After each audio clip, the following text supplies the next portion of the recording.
All hail the holy hen, all worship her words of wisdom, and let her holy eggs give us the hen commandments.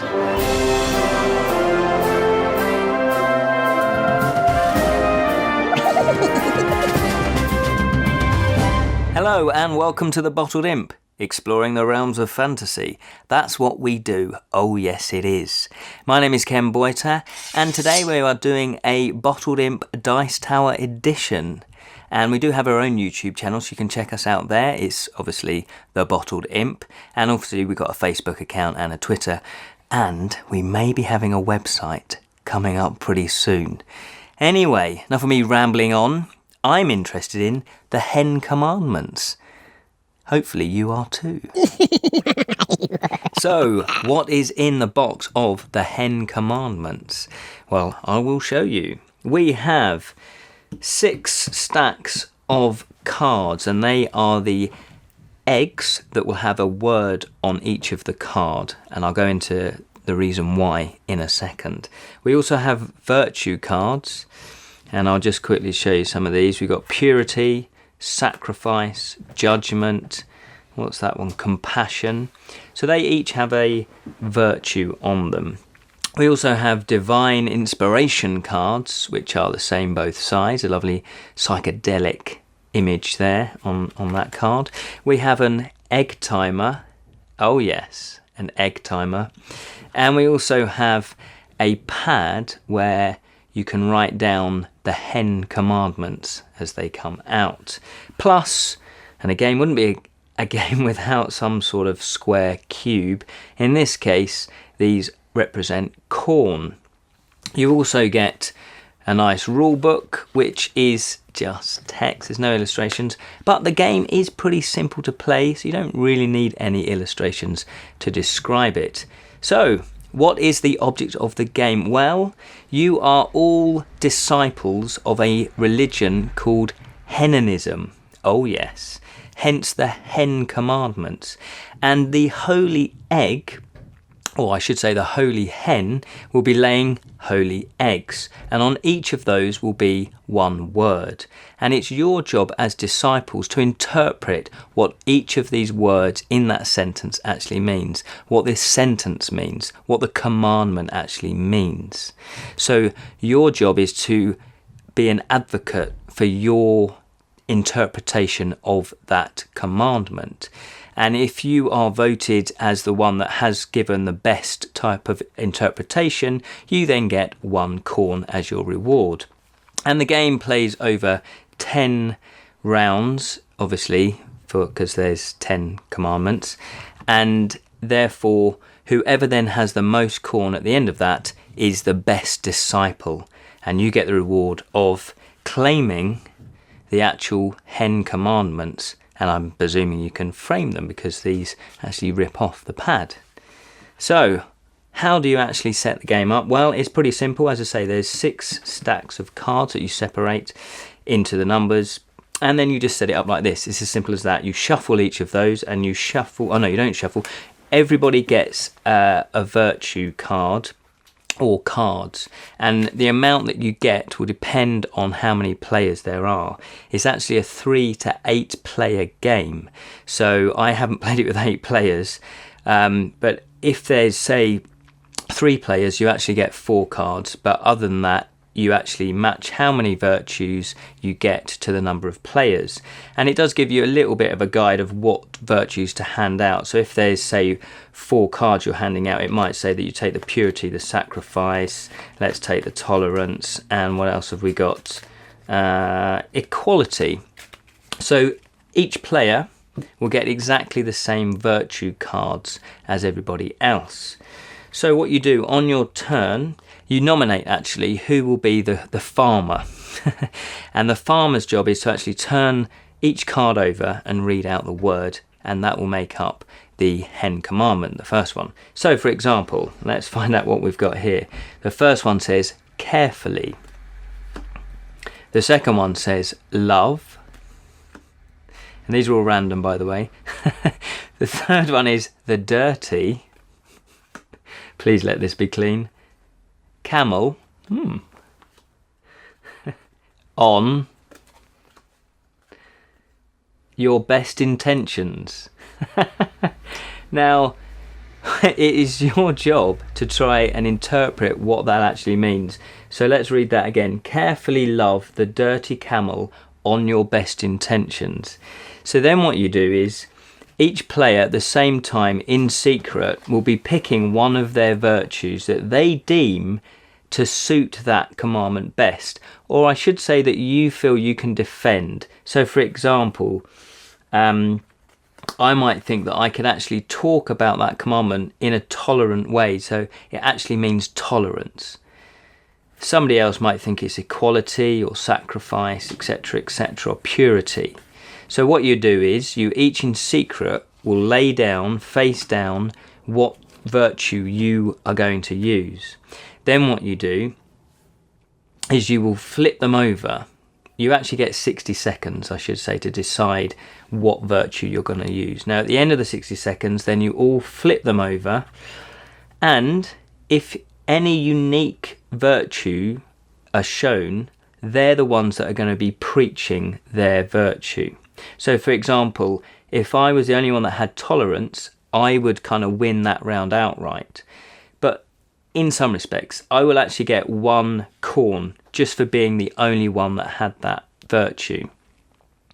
Then what I would do is, because I was the only one, I would then nominate someone else to actually win another bit of corn. So I would pick another player that would have, say, purity. And then we both would preach what our meanings were. And the other players would then vote on that. But let's say there was 2 people that straight away actually picked different virtues, so purity and tolerance, and then both players would then take it in turns. You get 60 seconds each to preach. So I might sort of say, well, tolerance, okay, so carefully love the dirty camel on your best intentions. So I would sort of say something like, well, obviously dirty camels, nobody really likes a dirty camel, do they? Especially not in the supermarket. But obviously, you have to be tolerant of that. You have to understand that camels need love too. And you would go on like that, and you have a minute to put your best case forward. Now, the judges, they can interrupt you. They can ask questions about your belief or why that is tolerance and not something else. And they can do their best to try and, I guess, put you off. It's up to them. But, just to quiz you more within that 60 seconds. And likewise, the next person would do the same. And then at the end of that, the voting players, they would take their remaining virtue cards and they would then have 60... No, they wouldn't have 60 seconds. I think they do. I can't remember. They would then choose which one would win. So, because they hadn't played tolerance or the other one, the purity one, they would actually still be able to vote for either person. So say anybody wanted to vote for me and my tolerance, they would face down, and then altogether, once they've voted, they would flip them over, and whoever had the most votes would actually win. So in my case, if I was the unique one and I'd ask someone else to preach as well as getting the bonus corn for being the unique, I would actually get a second bit of corn. And that is pretty much what happens in the game. You then write down the first commandment and what virtue it was. So in this case, you'd write down the sentence here, and then you'd write down the virtue of what it was. In this case, it was tolerance. And then the next person would be the farmer. And again, they would do the same. So before you sleep, honour your private... What's that? Gaze with your ideal. That's quite abstract, that one. So good luck in describing what that one is. So you would go through and you would do that 10 times, And then at the end of that, you would count up how many pieces of corn you had, and whoever has the most would actually win. There is these divine inspiration cards, as I say, which means that if you desperately wanted to say your piece and actually guarantee that you get a chance to preach, you would, when you turn over the timer and you're deciding on your virtue, if you throw that into the middle and say, right, I'm playing my divine inspiration card, you automatically, no matter if you are not unique, you will automatically get a chance to preach, and you're only allowed to use that once per game. That is how you play it. What do I think? Well, I actually really enjoyed this. The components are really nicely made, the illustrations are lovely, the graphic design is nice and clear, the rule book is very clear, and it has a few little humorous bits in there as well. It's very well put together. It's a good solid party game, and I have played it with people who are that they were religious. They were, seriously religious, and they enjoyed it as well. And it was interesting because they were coming from quite a good religious background, so they were bringing more Christian kind of fables into it and using things from the Bible, but sort of changing it to do with hens and chickens and all of that. So that added an extra layer of comedy into it. If you are religious, you wouldn't be offended by this.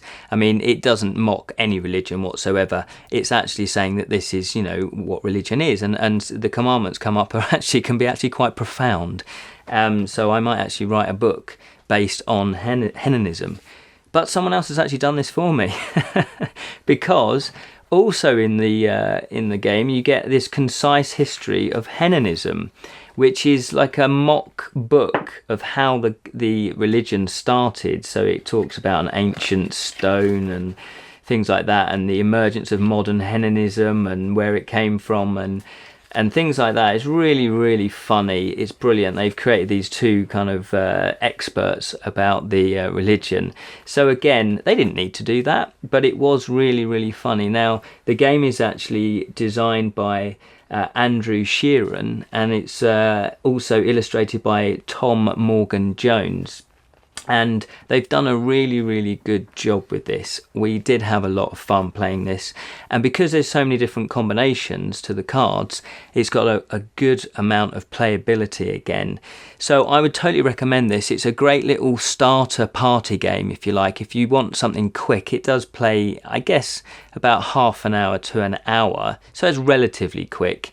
Obviously, if you want an even shorter game, you could maybe only play 5 rounds and just have the 5 commandments. I know it doesn't fit in with the hen part of it, but so you can just kind of, and you would still be satisfied with playing 5 rounds.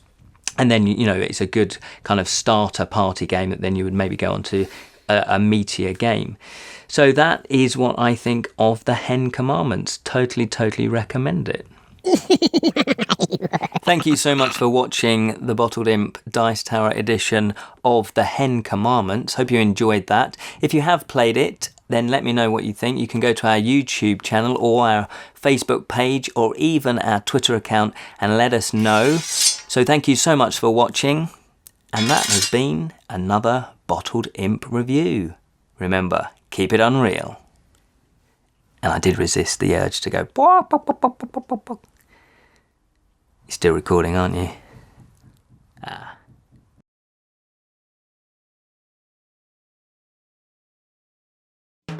Thanks so much for watching the Dice Tower videos. Find more great videos and reviews, as well as our top-rated audio podcast at Dicetower.com. You can also find other great shows at Dicetowernetwork.com. I'm Eric Summerer, and you've been watching The Dice Tower. The Dice Tower is sponsored by Cool Stuff Inc., where you can find great games for great prices. Cool stuff in stock. Check them out at CoolStuffInc.com.